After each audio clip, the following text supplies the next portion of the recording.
eu procurei entender muito a alma masculina do meu pai.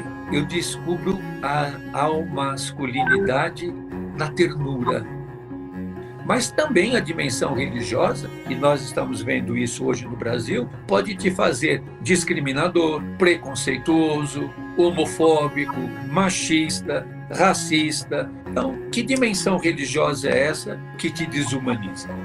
Toda união, mesmo de pessoas do mesmo sexo, é sinal de amor e é abençoada por Deus. O maior mal que nós sofremos é o da normose, não é a neurose. Nós não atingiremos nunca nenhuma perfeição, e todo modelo de perfeição é um modelo equivocado. A nossa visão está muito desumanizada no individualismo. O amor nos torna vulneráveis, nos leva para caminhos que nós não escolheríamos. Olá, bem-vindo, bem-vinda, bem-vinde ao 38º episódio da Alma Masculina. Para você que já nos acompanha, eu sou Paulo Azevedo e conto com a parceria de Conrado Góes, Glaura Santos e Vitor Vieira. Muito obrigado pela sua companhia neste espaço de resistência afetiva para escutar de dentro para fora, para refletir, gerar ideias e abrir diálogos sobre as masculinidades e suas diversas maneiras de estar no mundo hoje para encontros mais viáveis para todo mundo. Se você está nos ouvindo pela primeira vez, siga e avalie o nosso perfil no Spotify ou na sua plataforma preferida e confira as conversas que trazem visões diversas das masculinidades. E também acompanhe as dicas nas nossas redes sociais, Facebook/Almasculina Podcast e no Instagram, @Almasculina, e se inscreva no nosso canal no YouTube. Comente, compartilhe os posts e leve a Almasculina para mais gente. Eu estou direto de São Paulo e ele também, lá da Moca. Seja muito bem-vindo, Padre Júlio Lancelotti. Boa noite, eu agradeço o privilégio e a oportunidade de estar com vocês. Privilégio todo nosso. Padre, para quem não é desse planeta, não acompanha as décadas que o senhor tem de atuação em várias frentes, como é que o senhor gostaria de se apresentar para os nossos ouvintes? Bom, eu sou o Padre Júlio Lancelotti, tenho 72 anos, vou fazer 35 anos como padre, convivo com a população de rua e com grupos chamados minoritários. Sempre estive nessa ação de convivência com homens e mulheres presos e presas, com pessoas vivendo com HIV e AIDS, especialmente crianças que nasceram com HIV e AIDS, com jovens adolescentes chamados, entre aspas, de infratores, ou um nome bonito que inventaram agora de conflito com a lei. Então, sempre com esses grupos bastante rejeitados. E agora minha convivência é maior com a população de rua e também sou pároco da paróquia São Miguel Arcanjo e do Centro de Defesa dos Direitos Humanos Padre Ezequiel Ramin. Também me considero aliado na defesa nas causas LGBTQIA+. Deu para perceber que essa nossa conversa vai por várias frentes. Padre Júlio Lancelotti, enfim, premiadíssimo, já ganhou entre vários outros prêmios, o prêmio da Tríplice Transformadores. Falou aqui da Casa Vida, né, voltada para o atendimento e o cuidado de crianças soropositivas desde 91. Uma figura que nesse momento da pandemia tem sido um sopro de esperança, de humanidade, acolhimento, não só para essas pessoas que estão no entorno dele, mas também em todas as conversas que ele tem se disponibilizado a dar, como tem sido aqui para a gente no Alma Masculina, que é uma honra recebê-lo. Padre Júlio, eu posso chamar de você, senhor? Como é que o senhor Claro, sente? você Então vou chamar o senhor de você. Quais foram as suas primeiras referências de masculinidades? Bom, a minha primeira referência foi meu pai, a figura masculina que eu conheci e que conheci nas suas possibilidades e nas suas limitações. Eu procurei entender muito a alma masculina do meu pai, como é que foi formado, como ele foi formado numa época em que a figura masculina tinha um molde muito bem delineado.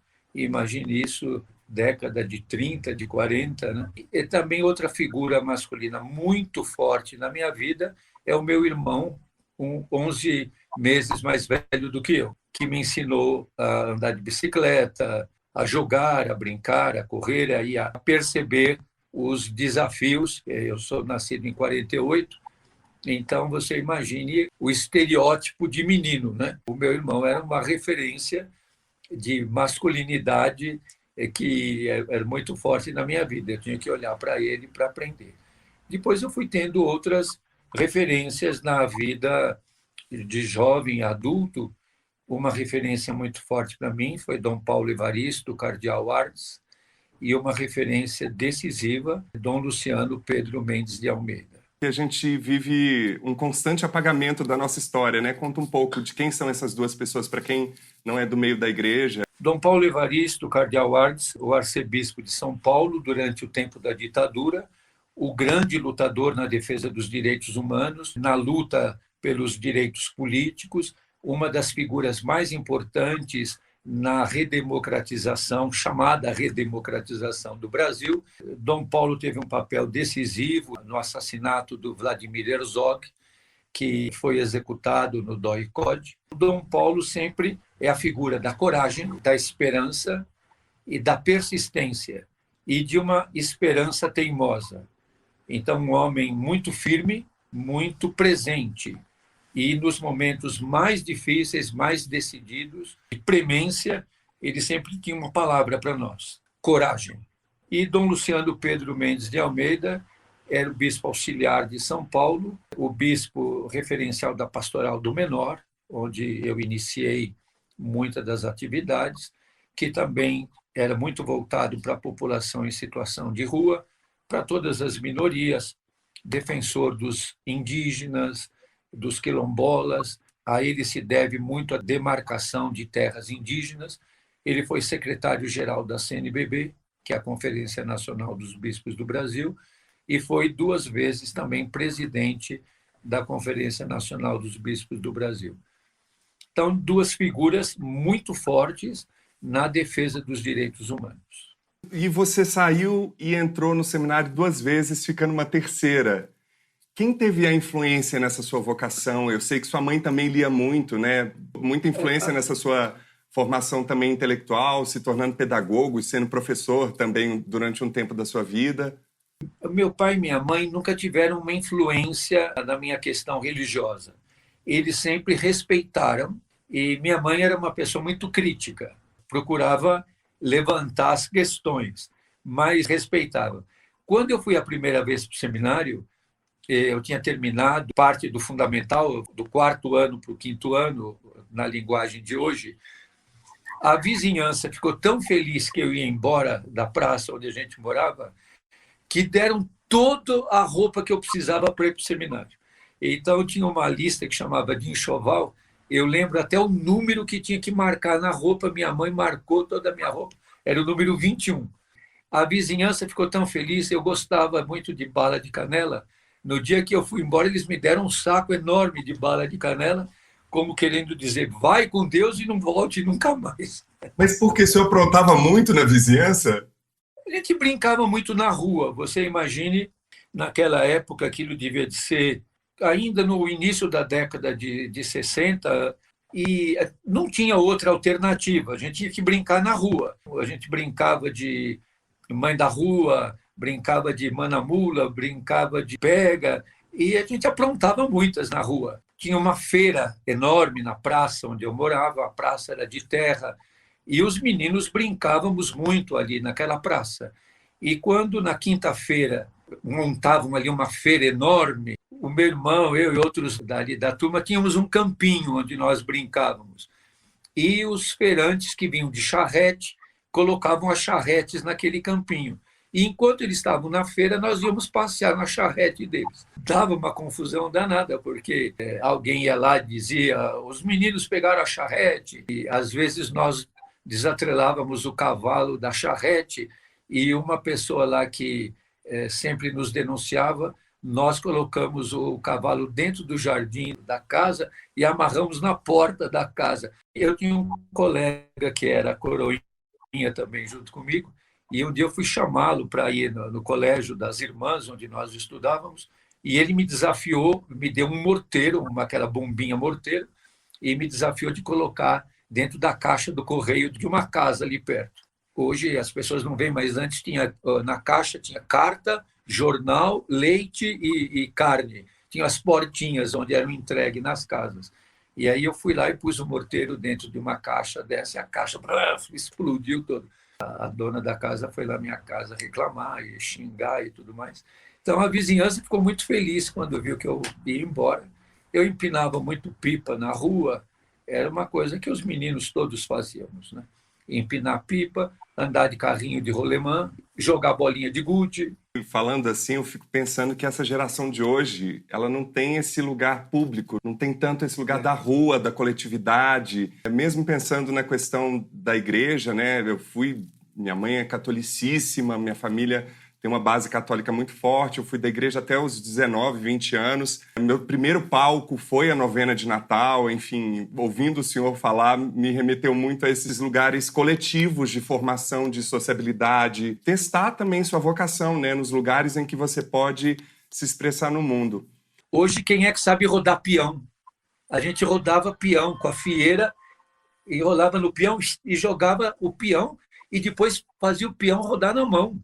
Hoje, quem tem essa habilidade, né? E de jogar o bibloquê, que a gente jogava aquele bibloquê, que eram brinquedos comuns. Chegava até a fazer, né, esses brinquedos, assim, negociar o território o tempo inteiro, né? Hoje em dia está cada um com a sua tela, passando o dedo ali desde os primeiros anos de idade, já muda toda a percepção do todo, né? Qual que é a sua visão sobre o papel das masculinidades, em especial a masculinidade hegemônica, sobre o contexto do nosso país hoje? A gente está falando de cerca de 19 milhões de pessoas passando fome, cerca de 14,3 milhões de pessoas desempregadas, cerca de 220 mil pessoas em situação de rua, claro, números subestimados. Qual que é o papel das masculinidades nesse contexto que a gente tem hoje tão desolador? Olha, eu acho que nós temos visões muito desumanizadoras, seja ela qual for.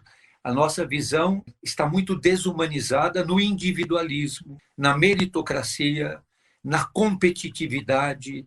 Eu acho que essas dimensões, elas destroem tanto a dimensão das masculinidades quanto das feminilidades, seja do que for, ou das diversidades. Antes de você se dizer ou se identificar de uma determinada maneira, ou você se identifica daquela maneira de maneira humanizadora. E nós temos procurado ou construído uma identificação desumanizadora. Desumaniza na violência, no individualismo, na indiferença, que passam a ser dimensões, parece que normais. O normal é você ser individualista, pensar só em você mesmo, não se importar como o outro, e aí você é normal.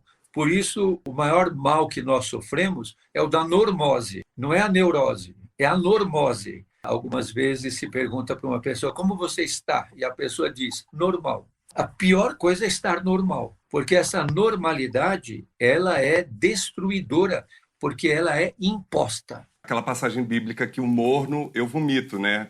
Seja frio ou seja quente, mas o morno é intolerável, né? É uma média de vida muito difícil de lidar. O senhor é do time que achava ou tinha a esperança que a humanidade ia aprender algo ou ser um pouco mais solidária com a pandemia? Não tinha.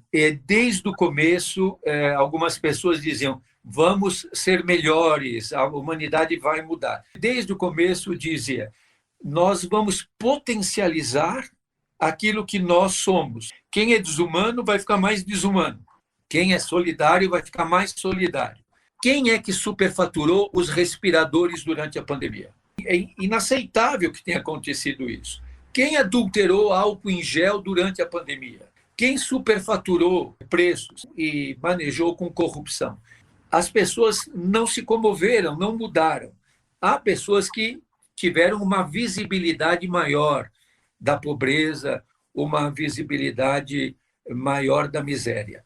Agora, uma coisa que para mim é muito importante, a solidariedade, a compaixão e a misericórdia não são dimensões religiosas, são dimensões humanas, porque os ateus também são solidários, compassivos e misericordiosos. E muitas vezes os religiosos é que não são. Então nós não podemos acreditar e privatizar dimensões humanas como dimensões religiosas. A dimensão religiosa pode te ajudar, ser um instrumento para você ser mais misericordioso, compassivo, solidário. Mas também a dimensão religiosa, e nós estamos vendo isso hoje no Brasil, pode te fazer discriminador, preconceituoso, homofóbico, machista, racista. Então, que dimensão religiosa é essa que te desumaniza? Eu que te pergunto, porque eu não consigo ler esse tipo de atitude. Pois é, eu acredito que nós estamos passando por uma construção, porque nós não chegamos ao estágio que chegamos de repente. Nós não fomos dormir todo bonzinhos e acordamos Perversos. genocidas e homofóbicos e racistas e machistas. Essa retórica do ódio está sendo construída faz muito tempo. Ela, nesse momento, eclodiu de uma maneira bastante clara e todas as pessoas puderam assumir esse seu lado. E esse lado foi estimulado de muitas maneiras. Quantos religiosos, eu vejo até padres fazendo arminha e justificando a aglomeração e falando de que os templos têm que estar abertos a qualquer preço, não importa. Então, se usa do discurso religioso de maneira anticientífica, mas principalmente desumana. Nesse momento, o principal, o prioritário, como deve ser sempre, mas nesse momento de emergência sanitária, é a dignidade da vida. Então, nós temos que lutar pela proteção social, temos que lutar pela partilha, pela solidariedade, pela defesa daqueles que estão descartados. E você atua junto à população em situação de rua há mais de 30 anos, os considerados descartados do sistema liberal, como disse o Papa Francisco, que é uma população que aumentou cerca de 53% em relação aos últimos 4 anos e que no centro de acolhida onde o senhor atua, na Moca, aqui em São Paulo, são atendidos cerca de 8 mil pessoas por mês. É muita gente. E ainda tem muito mais gente para ser atendida por outras tantas frentes possíveis. Vendo essa realidade tão de perto, como é que o senhor lida com a indignação diante da desigualdade, do racismo, do machismo, da homofobia, da tortura, que o senhor também já viu isso de perto? Acho que primeiro nós temos que resistir, manifestar uma indignação, mas temos também que refletir e fazermos propostas. Uma proposta nesse momento é conviver, é resistir, insistir em defender propostas de vida, de dignidade de vida. É muito importante, e eu acredito que é primordial, conviver. Você não ama se você não convive. Você não defende se você não convive. É a convivência que te aproxima. É o olhar que fala.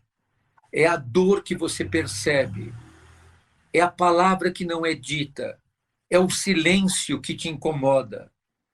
E até muitas vezes eu vejo nos irmãos de rua, eles ficam um pouco sem saber o que fazer quando alguém dá atenção para eles. Eu tenho desenvolvido muito, e para mim é uma senha na convivência. Diz que senha a gente não conta para ninguém, não é? Mas esta senha eu conto sempre, é o olhar. Se você olhar nos olhos, a pessoa vai te responder, mesmo que seja para dizer não. Não chega perto. Eu tenho tido a experiência de que sempre é um olhar que se surpreende. Alguém está olhando para mim, alguém está me vendo. Eu não estou sendo olhado como uma paisagem, eu estou sendo visto como uma pessoa. Sabe que muitas vezes na convivência e quando eu vou conversando com os irmãos de rua, eu digo para eles o que eu estou vendo nos olhos deles. E eles ficam muito surpresos. E também pergunto, eu faço poucas perguntas. O que você está vendo nos meus olhos? Eles ficam muito surpreendidos que alguém quer saber alguma coisa da visão deles. E é muito interessante as respostas que eles me dão do que eles estão vendo nos meus olhos. E eles olham bem, parece que eles estão querendo decifrar aquela pedra do Egito tão famosa de Roseta, que estão querendo descobrir o que é que está escrito aqui. Mas é muito interessante a percepção que eles têm.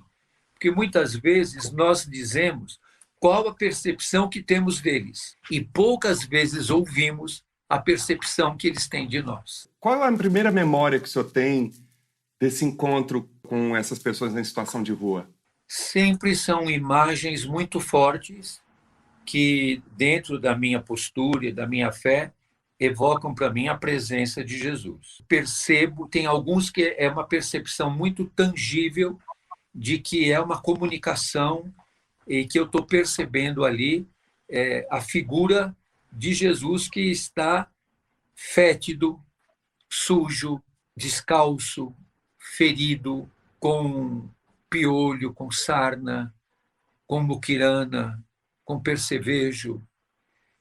Me impressiona muito quando alguns dizem para mim: padre, eu fiz cocô na calça, ou que estão urinados, ou que já nem percebem a sujeira, mas ainda são capazes de ter um olhar que você pode ler. É o que me impressiona muito, eu tenho muito marcado isso. Às vezes, a presença que é muito forte e se manifesta até por aquilo que normalmente você poderia dizer que é repulsivo, mas que é a degradação humana que foi imposta àquela pessoa. O que eu tenho refletido muito, essa estrutura desumanizadora vai desumanizando as pessoas também. E elas também vão se impossibilitando de acreditar na humanidade, na humanização. Às vezes eu percebo que eles, de certa forma, também perguntam: o que você espera de mim? Nessas condições, né, em que o olhar é a única possibilidade agora, que está todo mundo de máscara, ou deveria pelo menos, né, se todo mundo tivesse condições, ou quem tem condições tomasse consciência da importância disso agora. E eu queria dizer para o senhor, eu ia falar isso no final, mas eu vou falar isso agora, que o senhor é responsável por ampliar meu olhar. Eu moro na região central de São Paulo. Desde que eu conheço o trabalho do senhor, eu começo a deixar o medo não me dominar em relação a essas pessoas que estão na rua. Eu fui educado nesse lugar de muito medo, assim. E o preconceito vai reforçando esse medo com as notícias que a gente tem.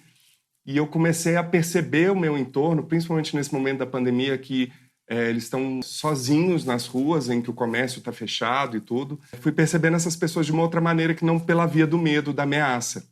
E isso se deve muito às palavras do senhor. Hoje o senhor pode dormir tranquilo, porque algum olhar o senhor conseguiu ampliar. Eles percebem rapidamente se você está com medo.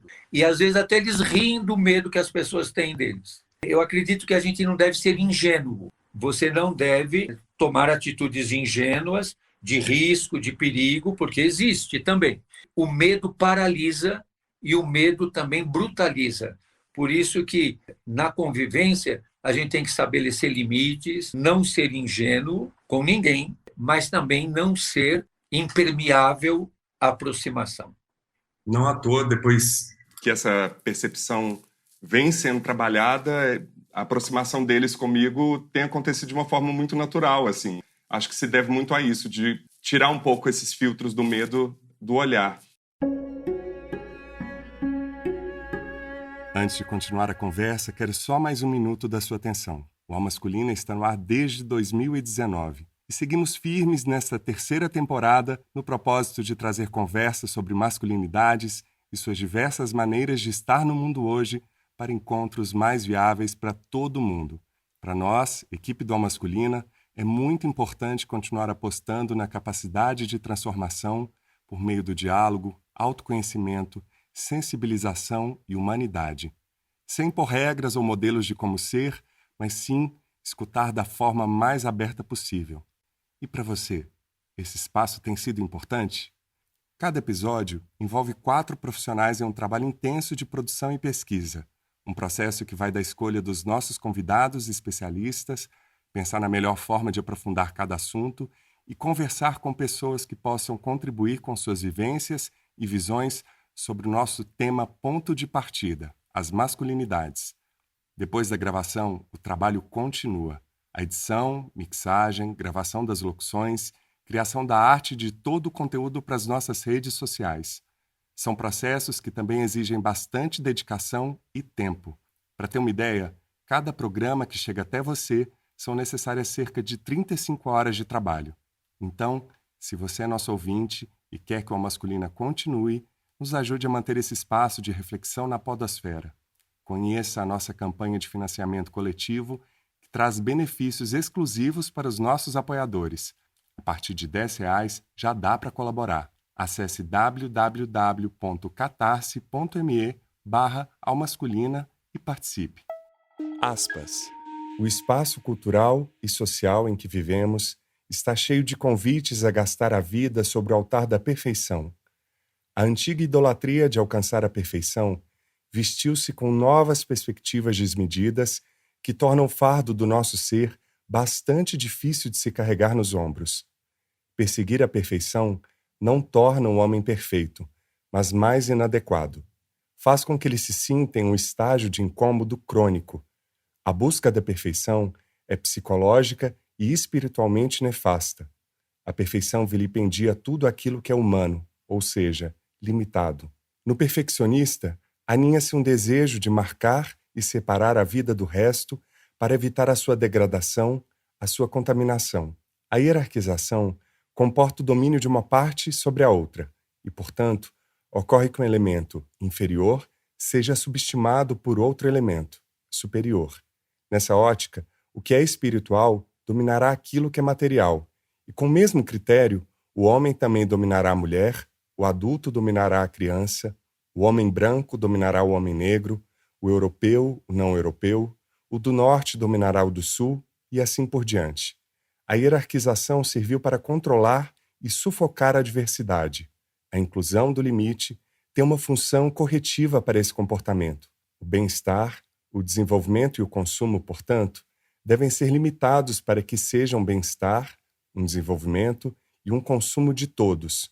Ou aprendemos a nos limitar todos, ou todos, compreendidos aqueles que não se colocam limites, vamos nos dar mal.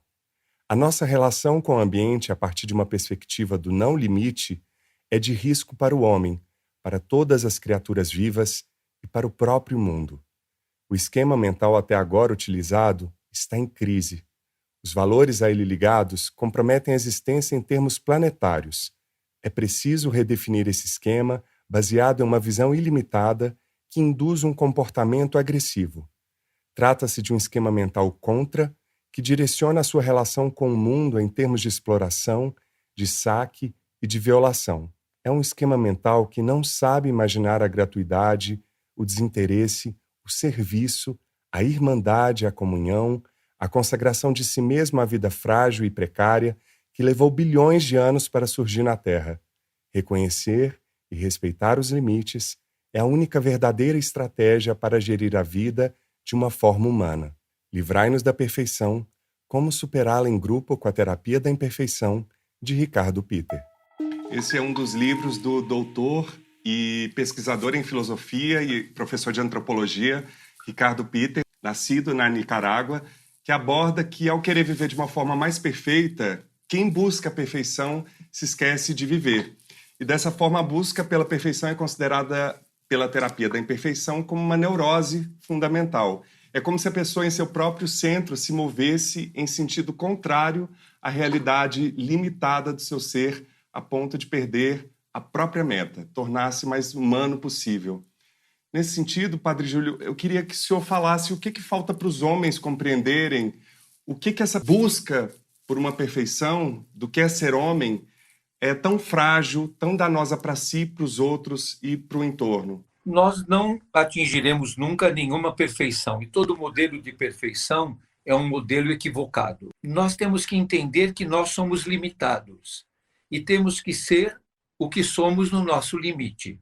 Ontem, até enquanto ouvi o texto, estava lembrando uma pessoa que eu conheci há pouco tempo, me disse: estou muito triste. Eu disse: mas o que houve? E conversando, eu fiz uma pergunta que eu fui intuindo: você é muito perfeccionista. E ele disse: pior que sou. Falei: pois é, talvez aí esteja a razão da tua tristeza. O perfeccionismo é um problema muito sério nessa nossa sociedade competitiva, nesse modelo competitivo, porque eu tenho que ser perfeito, e você cobrar essa perfeição, seja profissional, seja pessoal, seja nos relacionamentos, isso te causa um enorme problema. É interessante, quando eu celebro casamentos, eu sempre falo para o casal: vocês não estão casando com uma ideia, estão casando com uma pessoa. E nenhuma pessoa é uma projeção, ela é real, ela não é ideal. Quando você se relaciona com alguém achando que ele é um ideal, ou que ela é o ideal, vai dar complicação, não vai dar certo, porque vai te levar à frustração. A frustração te leva à violência. Então, essa busca de perfeição em si e nos outros é um equívoco, e um equívoco que desumaniza, que nos escraviza, que nos faz buscar o que hoje se chama o cidadão de bem. E atrás dessa busca de perfeição está uma fuga, pode estar uma fuga muito grande da nossa limitação. Eu sempre digo para os casais, no modelo de casal, precisa que sejam redefinidos esses papéis, de que a gente cobra muito do outro uma expectativa. É interessante quando as pessoas dizem: nossa, eu nunca esperava isso de você. Aí é interessante perguntar: você esperava o quê?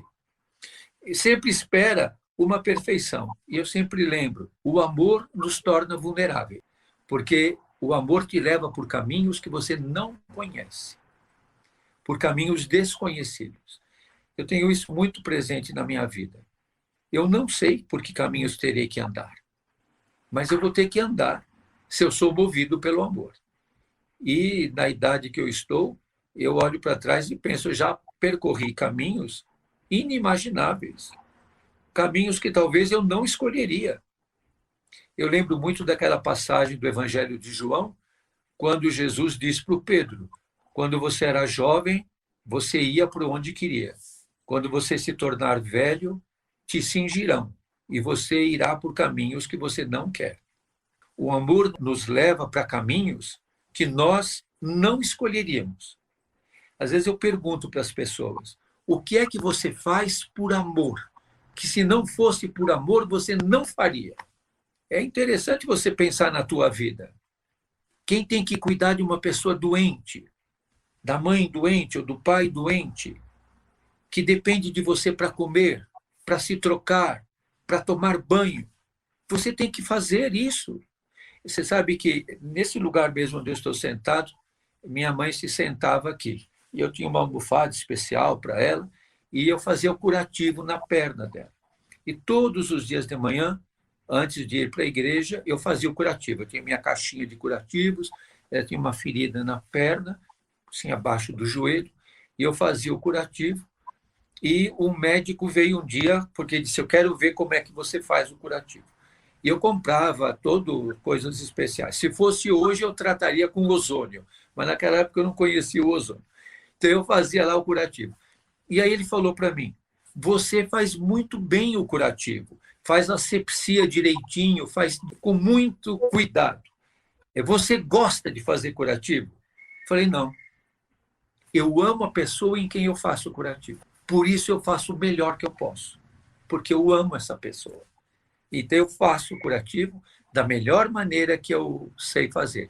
Eu não sou um fazedor de curativos. Eu sou uma pessoa que, por amor, faz o curativo na pessoa que ama. Então eu faço o melhor que eu posso. Porque quando eu terminava o curativo, eu fazia um carinhozinho em cima desse curativo. Então eu acho que isso que nós temos que aprender, a fazer por amor. O senhor acha que essa perfeição e essa impermeabilidade ao amor são a causa principal dessa pandemia de depressão e ansiedade que a gente está vivendo, essa falta de reflexão e de olhar para si e para o outro nesse momento? Eu acredito que nós temos muito medo do amor, porque não há apólice de seguro para o amor. Sabe que uma das coisas mais duras que eu aprendi na minha vida, que por amor você também erra. Nós achamos que por amor nós só acertamos. Não é verdade. Às vezes você recebe uma cobrança: por que você fez isso? Eu não te pedi isso. E a pessoa diz: mas eu fiz por amor. Então é interessante, você tem que decodificar tudo isso e saber que por amor você também erra. O amor não te torna infalível. O amor te humaniza. E você, sendo humanizado, você acerta e erra. Nós, na vida, mais erramos do que acertamos. E os erros nos ajudam a perceber quais são os caminhos de acerto. Por isso que é tão importante refletir a própria vida, entender os nossos passos, não nos cobrar demais, nem carregar culpas, nem viver do ser. A gente tem que viver intensamente cada momento e fazer em cada momento o melhor que você pode e que é possível para você. Nós não podemos tudo. eu não consigo tudo, mas eu procuro viver intensamente cada momento, cada olhar ser um olhar profundo. Dom Luciano, uma vez perguntaram para ele, este homem que marcou tanto a minha vida, qual é a pessoa mais importante para você?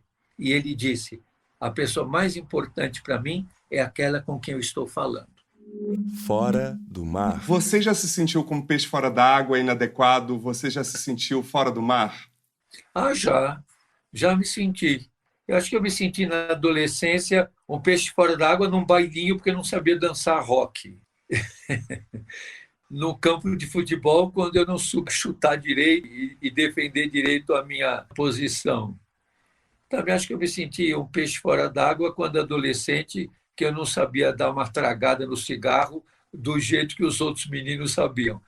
Ou quando num bailinho, eu sou muito da época dos bailinhos do Ray Conniff e das músicas românticas italianas, você imagina a gente ouvindo Pipino di Capri e aqueles adolescentes todos dançando e a grande aventura era pegar na mão da menina, imagine.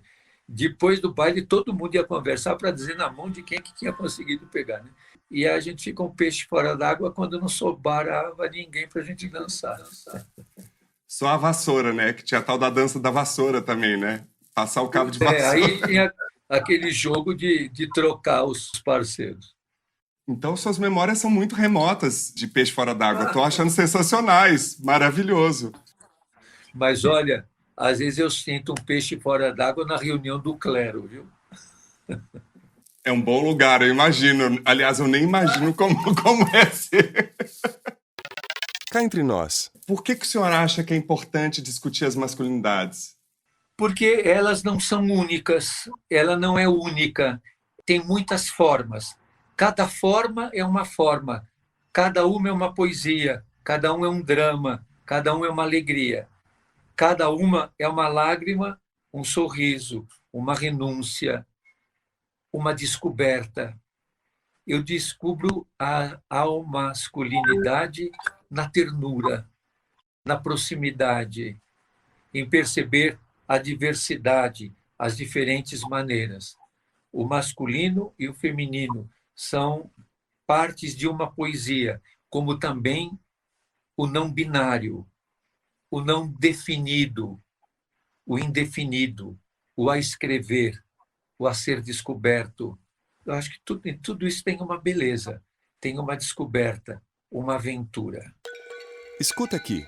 E chegou o momento das nossas dicas de livros, filmes, documentários. O senhor já citou um aqui que eu estou louco para ler e já convocando as editoras a traduzir esse livro. O senhor tem mais alguma dica para a gente relacionada a esse tema, Padre Júlio? Olha, esse é um livro que me toca muito. Tem um outro que se chama do José Antônio Pagola, um grande teólogo espanhol, que também escreve um livro chamado Jesus, uma aproximação histórica. Eu acredito de que é muito interessante você ter um personagem, uma figura, uma realidade, uma pessoa, como é a pessoa de Jesus, e aproximar-se humanamente dessa pessoa. Há um trecho do Evangelho de João que é muito interessante e é um texto que não é citado na liturgia, quando a mulher unge a cabeça de Jesus e ela assume a postura de profeta, a postura de quem unge um novo rei, uma nova ordem social. Um livro que eu indico muito para quem quer desparafusar e parafusar outra vez, chama-se A Loucura de Deus, de um biblista italiano, Alberto Maggi. É muito interessante e quem não conhece o Alberto Maggi, procure conhecer. Ele é um padre italiano da Congregação dos Servos de Maria. Ele é conhecido na Itália como frei herético. E ele sustenta que toda união, mesmo de pessoas do mesmo sexo, é sinal de amor. É amor e é abençoada por Deus. E é muito interessante, ele tem um site, ele tem estudos bíblicos muito interessantes. Esse livro dele está traduzido para o português, que se chama A Loucura de Deus, da editora Paulus. Vale a pena. Eu queria sugerir um filme muito interessante, Romero. Quem faz o papel de Dom Oscar Romero é o Raul Julia.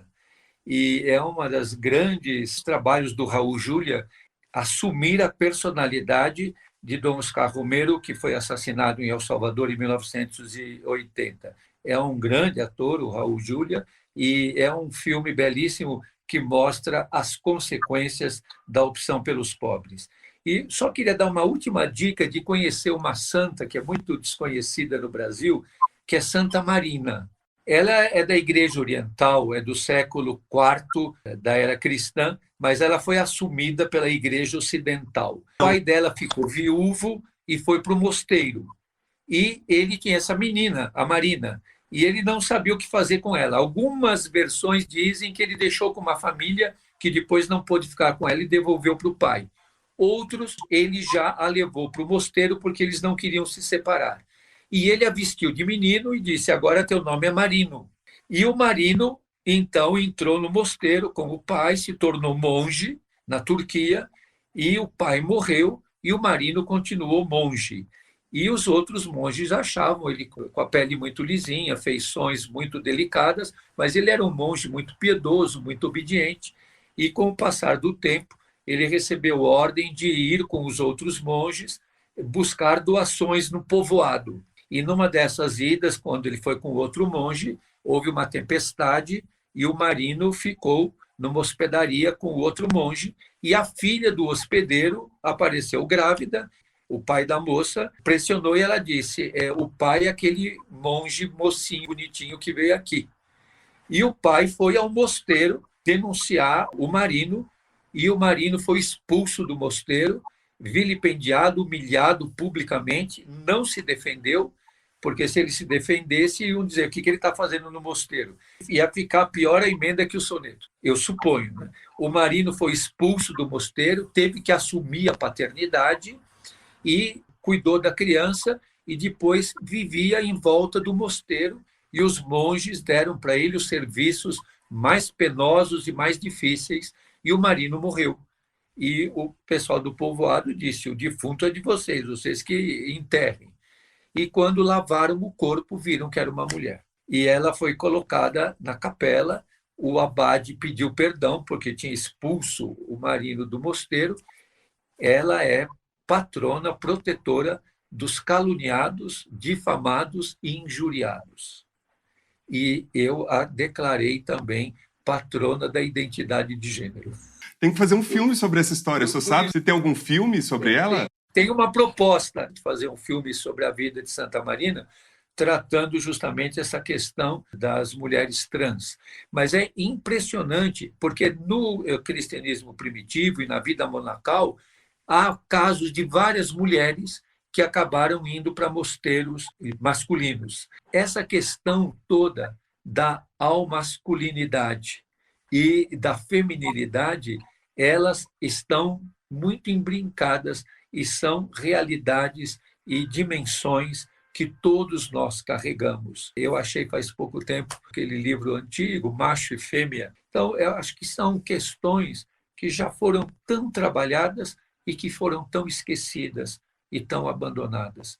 Então, acredito que nós vivemos um momento desafiador para, de novo, descobrir tudo o que reside em nós. E eu queria compensar essas dicas preciosas com 3 filmes e um espetáculo. O primeiro chama Boy Erased, Uma Verdade Anulada, que é um filme de 2018, que é um filme baseado em fatos reais, numa autobiografia do Garrett Conley, uma história corajosa de um jovem que é gay e filho de um pastor batista em uma pequena cidade americana. E receoso de perder a família, os amigos e a comunidade, ele é pressionado a se submeter a um programa de reorientação sexual, entre muitas aspas. E durante esse tratamento, ele entra em conflito com o líder dessa organização e começa a sua jornada para encontrar a sua própria voz e aceitar a sua própria sexualidade. E vale lembrar que esse tipo de programa é proibido no Brasil, mas ainda hoje é praticado em 36 estados americanos. É uma loucura. Por exemplo, ao final do filme, eles trazem um dado de que cerca de 600 mil pessoas já foram submetidas a procedimentos assim, que são considerados pela ONU uma grave ameaça à saúde.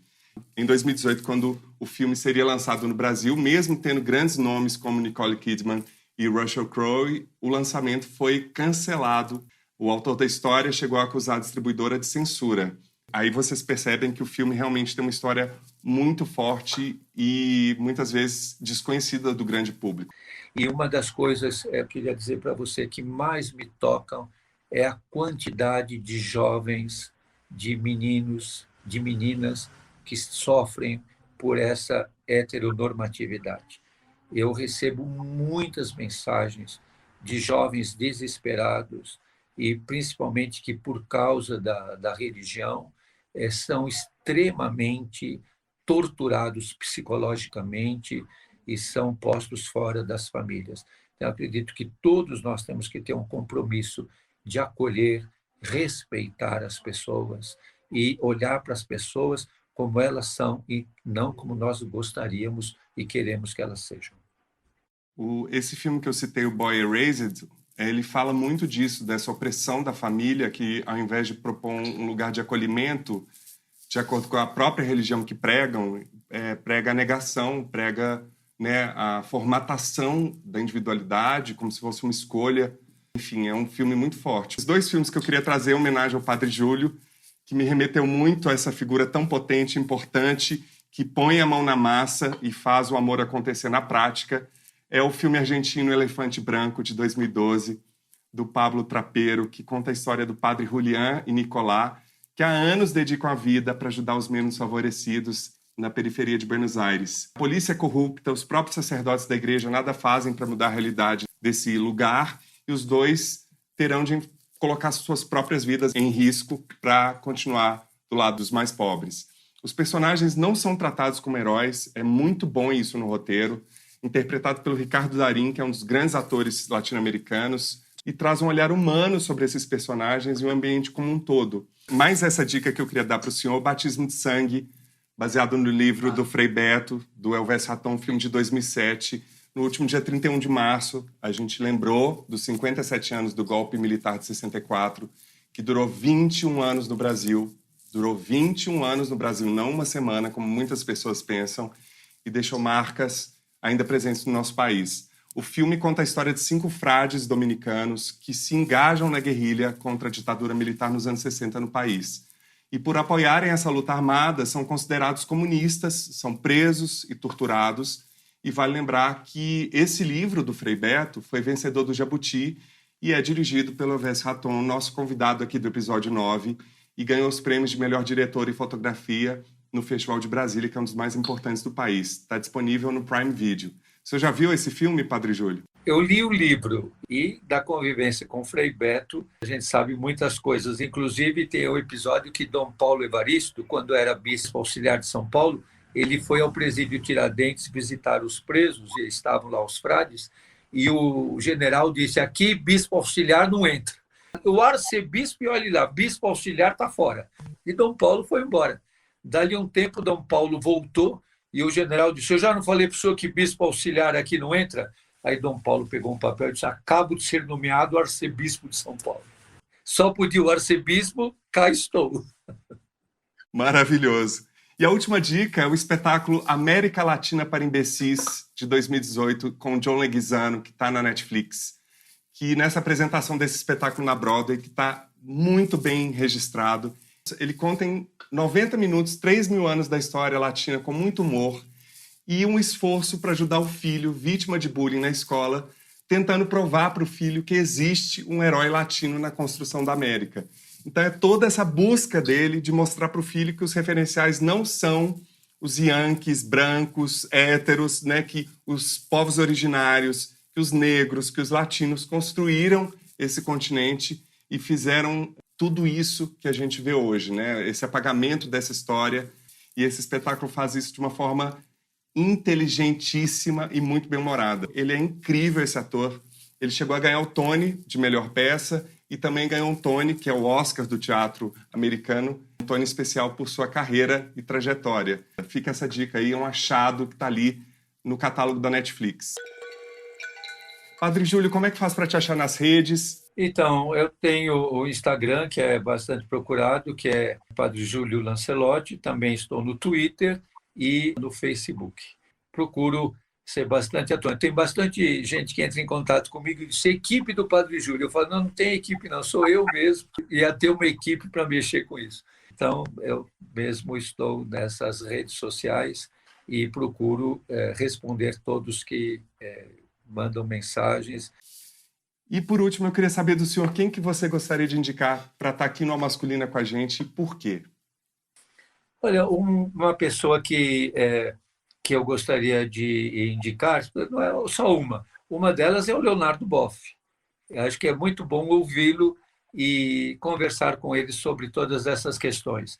Mas acho que seria muito interessante conversar com um dos maiores teólogos vivos da América Latina, que é Leonardo Boff. E também um grande amigo e irmão, que é o professor Dr. Fernando Altmaier, da Pontifícia Universidade Católica de São Paulo, sobre também essa pessoa de Jesus, esse homem que soube viver com doçura, com ternura, com firmeza, e, como diz o Leonardo Boff, do Francisco de Assis, com firmeza e com vigor. E para encerrar, eu queria tomar a liberdade de abusar mais um minuto do senhor para trazer para a gente algumas palavras para essas pessoas que perderam pessoas nessa pandemia ou que estão com pessoas em situação de desesperança diante desse contexto tão genocida que a gente está vivendo. Uma dor muito grande. Diante da dor, muitas vezes a gente tem que ficar em silêncio e dizer: a tua dor é a minha dor, está doendo em mim também. Eu queria tanto que você tivesse força e coragem. Não desanime. Não desanime. A dor é grande demais. A dor é grande demais. Não poder despedir, não poder ritualizar, mas podemos rezar. Eu só diria, como tenho dito sempre para muitas pessoas: o amor nos faz imortais. Quem ama não morre jamais. Padre Júlio, muito obrigado por esse tempo com a gente. Vida longa, que o senhor tenha muitas e muitas e muitas ainda tarefas pela frente, que te faça tirar da cama e te colocar na vida, nas nossas vidas, como o senhor faz. Obrigado, viu? Uma boa noite, Deus abençoe.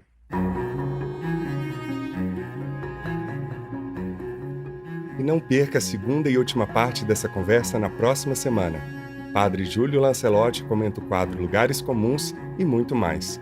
Visite nosso site e conheça todos os episódios na íntegra, além da transcrição do Aspas, Escuta Aqui e Lugares Comuns. Anote aí, www.comcultura.com.br/almasculina e colabore para manter a Alma Masculina no ar por meio da nossa campanha de financiamento coletivo. Saiba mais no site www.catarse.me/almasculina e participe. Continue nos enviando mensagens e comentários e compartilhe a Alma Masculina nas redes. Gostaria de agradecer muitíssimo a todas as pessoas que colaboraram, em especial aos nossos convidados, Padre Júlio Lancelotti e Fábio Mariano da Silva. Também não posso deixar de agradecer Ana Canosa, Soraya Azevedo, e quero mandar um abraço para todas as pessoas que acompanharam a gravação ao vivo deste episódio pelo nosso canal no YouTube. Não perca as próximas. A Alma Masculina fica por aqui e é feito graças a Conrado Góes na trilha sonora original e mixagem, @Conza01, Glaura Santos na identidade visual e arte, @Glaura Santos, Vitor Vieira nas fotos, @Vitor Vieira Fotografia, e eu, Paulo Azevedo, na idealização, roteiro, edição e apresentação, @Paulo Azevedo Oficial. Esse podcast é realizado pela Comcultura. E você que nos deu o prazer da sua companhia até aqui, muitíssimo obrigado e até semana que vem.